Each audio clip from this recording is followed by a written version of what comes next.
Welcome back to our channel. চলে এসেছি আরেকটা সুন্দর নতুন ব্লগ নিয়ে। আশা করি তোমরা সবাই খুব ভালো আছো, সুস্থ আছো। তো আমরাও খুব ভালো আছি। দেখতেই পাচ্ছ সকাল সকাল একদম রেডি হয়ে তোমাদের সামনে চলে এসেছি। তো পার্থ বেরোচ্ছে অফিস, আর আমি এখন যাচ্ছি বাবাদের বাড়িতে। তারপর ওখান থেকে বাবার সাথে যাব পুজোর কেনাকাটি করতে। আসলে অলরেডি তোমরা থাম্বনেল আর টাইটেল দেখে বুঝেই গেছো যে বাড়িতে একটু সত্যনারায়ণ পুজো হবে। তো সেই জন্য আজকে যাচ্ছি পুজোর কেনাকাটিগুলো, যা যা ফর্দ ঠাকুরমশাই দিয়েছে তো সেগুলো আনতে। তো চলো আর দেরি করবো না, ও অফিস বেরোবে, ওরও লেট হচ্ছে, তার বাবা ওদিকে আমার জন্য ওয়েট করছে। তো চলো। A few moments later. হ্যাঁ চলো, টাটা।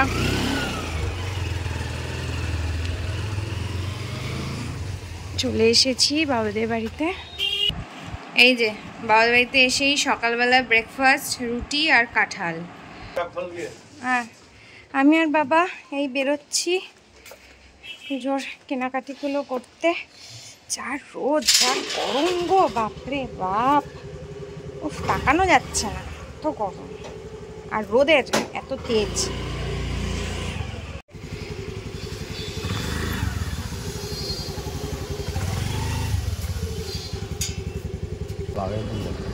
তুমি কোথায় যাচ্ছ? Post office.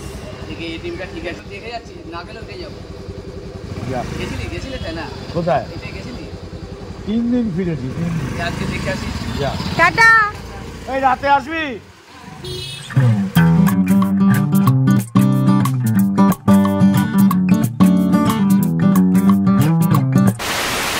চলে এসেছি বাঘাযতীন দিন, এবার ওই পারে যাব।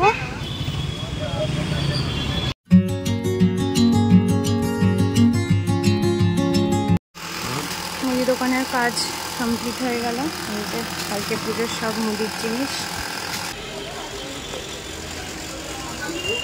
সিন্নির বাটি দাও না কাকু, সিন্নির বাটি। হ্যাঁ হ্যাঁ, না এইগুলো না, ছোট সাইজের প্রসাদ দেওয়ার প্লেট দাও। এক বান্ডিল দিলেই হবে, একটু বড় দাও, উপরা দুটো দিয়ে দাও। পানটা নিয়েছো বাবা?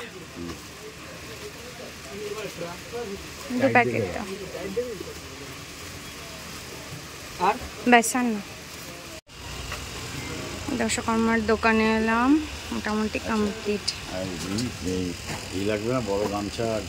হ্যাঁ ওগুলো ওই দোকান থেকে নিয়ে নেবো, সে দেখবো, না হলে অন্য তো দোকানে নিশ্চয়ই রাখে। এই ঠাকুরমার সেই ধুতি গামছাও নেওয়া হয়ে গেল। হ্যাঁ চলো। হ্যাঁ হ্যাঁ হ্যাঁ, তুমি ভালো থাকবে। আসলাম যেতে। হ্যাঁ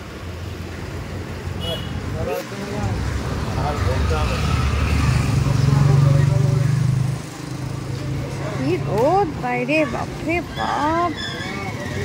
হ্যাঁ হুম হুম। তারপরে আমাকে বল, আমি রাতে বেরোবো, আরে কালকে সকালে বেরোবো। প্রচুর গরম, মারাত্মক রোদ। মোটামুটি মেন জিনিসগুলো হয়ে গেছে। এবার বাড়িতে গিয়ে, যেহেতু কালকে পুজো, লিস্ট করব আর যা যা বাকি থাকছে, ম্যাক্সিমামটাই হয়ে গেছে, 90% হয়ে গেছে। তো সেগুলো তারপরে আবার বিকেলে করে নেব। আর ফল, মিষ্টি ফিষ্টি, ওগুলো ফল যদি রাতে করি, মিষ্টি ফিষ্টি, ফুল, ওগুলো তো সকালবেলা কালকে পার্থ করে নিতে পারবে, অসুবিধা হবে না।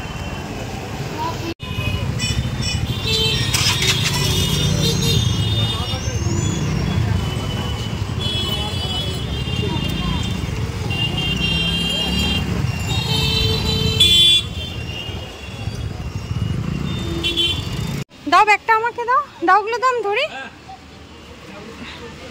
হ্যাঁ ওটাও ব্যাগে ঢুকিয়ে দিতে পারতে তো।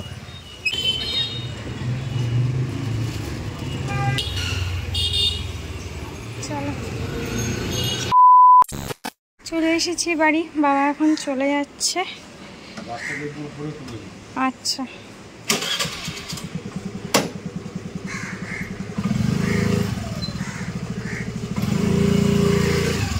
বাড়িতে ঢুকে ফ্রেশ হয়ে আর শরীরে আর ইচ্ছা করলো না যে এখন একটু নিজের জন্য লেবুর শরবত বানাবো, তারপরে খাবো।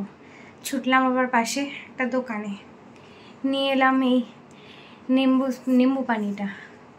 এখন এটাই খাবো, খেয়ে একটু বেটার লাগবে। জল খেলাম অল্প, তারপর এটা খাবো, খেয়ে তারপর আনুষঙ্গিক কাজে নামতে হবে। পার্থ তো অফিস এখনও আসেনি, কারণ দুপুরে রান্নাবান্না রয়েছে, ঘরের কাজ প্রচুর রয়েছে। তারপরে স্নান টান করে এসে তারপর ঠাকুরের জিনিসগুলো গোছাতে বসবো।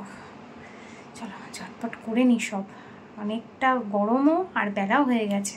30 minutes later চলে এসেছি রান্নাঘরে। তো এখানে দেখো কি কি বসিয়ে দিয়েছি, সব মোটামুটি রেডি করে নিয়েছি। এই যে এখানে ভাত ফুটছে, এখানে সয়াবিনটাও সিদ্ধ হয়ে গেছে, এখানে আলু আর পটল কেটে নিয়েছি, এটা সেদ্ধ দেব। আর এটা সয়াবিনের তরকারির জন্য আলু কেটে নিয়েছি আর টমেটো গোটা দেব। আর এখানে মশলা হচ্ছে আদা, গোটা জিরে, লঙ্কা, এটা বাটবো। আর হচ্ছে গরম মশলা। আর এদিকে হচ্ছে আজ কাঁচা মুগ ডাল করবো, যেহেতু খুব গরম তাই আর ভাজা মুগ ডাল করবো না। তো মুগ ডালটা ধুয়ে ভিজিয়ে রেখেছি, গ্যাস খালি হলে বসিয়ে দেবো। তো এবার ঝটপট রান্নাটা সেরে নিই।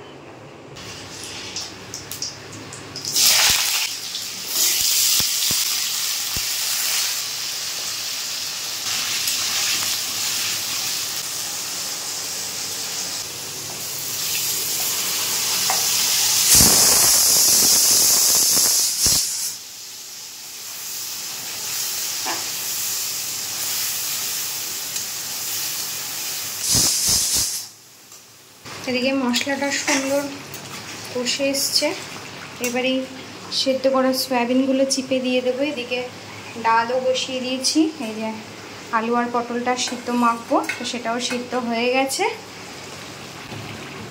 এই সাফোলা সয়াবিনটা এত ভালো, সত্যি মানে ভীষণ সফট আর ভীষণ টেস্টি, ভীষণ ভালো।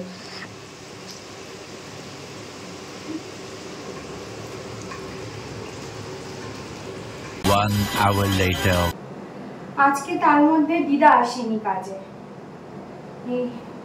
আমি যদি আগে জানতাম, আমি সকালবেলা উঠে বাসন টাসনগুলো সব মেজে রাখতে পারতাম, ঘর ঠরটা একবারে পরিষ্কার করে আমি বেরোতে পারতাম। আমি রান্না করতে করতে হয়তো চলে আসবে, তা এখনো তো আসেনি আর আসবেও না। যা মানে একটা টাইম পিরিয়ড থাকে, তো সেটাই পেরিয়ে গেছে। ভাবলাম যে আমি বাসনগুলো এখন মেজে নিই। রান্না মোটামুটি হয়ে গেছে, এখন বাসন মাজবো।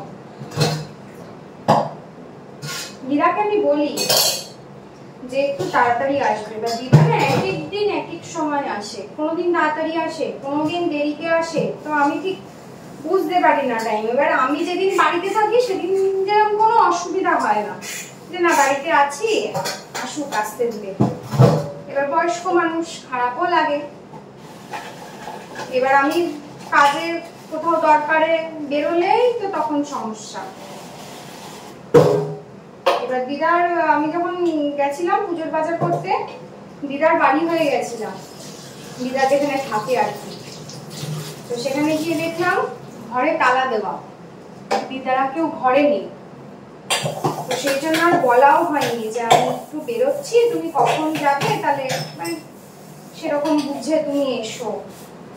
এত গরম পড়েছে, আর গরমে আরো অর্ধেক শরীরটা এমনি হয়ে যাচ্ছে, আলাদা করে আর কোনো কারণ লাগবে না। একবারে বাসনটা ধুয়ে একবারে রান্নাঘরটা পরিষ্কার করে নেব। হয়ে গেছে রান্না, দেখাচ্ছি তোমাদের কি কি রান্না হলো। বাসনটা ধুয়ে নিই।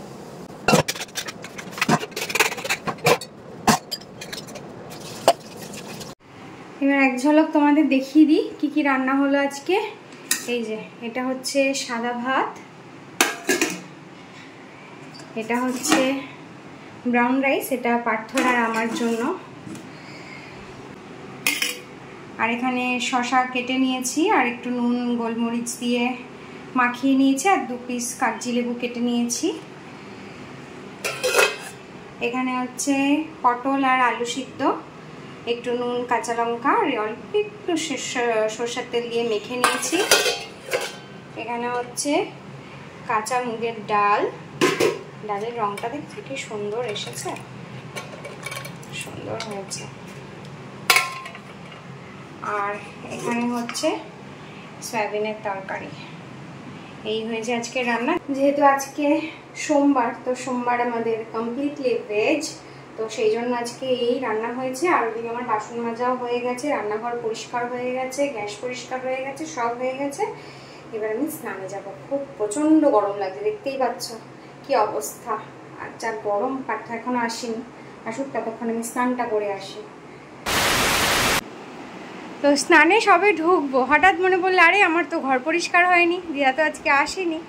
তো ভাবলাম ঘরটা একবারে পরিষ্কার করে তারপরে স্নানে ঢুকবো। তা ভাবলাম এই বড় ঘরের বিছানার চাদরটা তুলে দিয়েছিলাম, যেহেতু কালকে বাড়িতে পুজো, তো সেই জন্য চেঞ্জ করার ছিল। জানলাম এই ঘরটা করে, ছোট ঘরেরও তুলে দিয়েছি, ওটা পরে করবো। আনলাম এই ঘরটা বিছানার চাদরটা পেতে পেতে একবারে ঘরটা মুছে তারপর স্নানে যাবো। দেখো কি মিষ্টি বিছানার চাদরটা, এই দেখো কি সুন্দর না বেড কভারটা, এটা মা দিয়েছে আমায়। কি ভাল লাগছে, এই মানে ওয়ালের কালারের সাথেও ম্যাচ করে গেছে, এত মিষ্টি। আর এদিকে আমার বিছানার উপরে এখানে আমার হারমোনিয়ামটা থাকে, এখানে বসে আমি রিওয়াজ করি, বেশ মিষ্টি লাগছে। তো যাই হোক, এটা দেখে ভীষণ মনটা খুশি খুশি হয়ে গেল। দেখবে ঘরে একটা সুন্দর বিছানাতে আর কি একটা সুন্দর চাদর পাতলে দেখবে মানে ঘরটাই একটা অন্য রকম একটা লাগে। তো আমার বেশ ভালো লাগছে, মানে মনটা ভীষণ খুশি খুশি হয়ে গেল। এটা অ্যাকচুয়ালি মায়ের বিছানার চাদর, তো অনেক দিন ধরেই মা রেখে দিয়েছিল যে পাতবে পাতবে করে, আর মারও পাতা হয়নি। তো এবার বাবাও বললো, তারপর মাও বললো যে এটা রিম্পাকে দিয়ে ও ইউজ করবে, বেশ ভাল লাগবে। আর সত্যি মানে এত মিষ্টি লাগছে, মানে মনটা ভালো হয়ে গেল। এবার ঘরটা মুছে স্নানে যাব।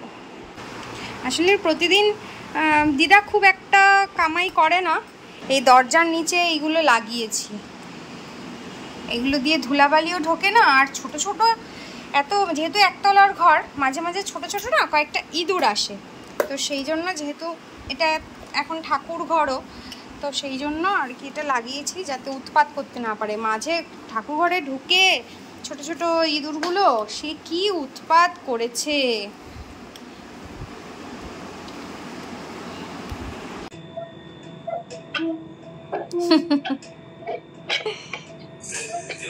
The next day.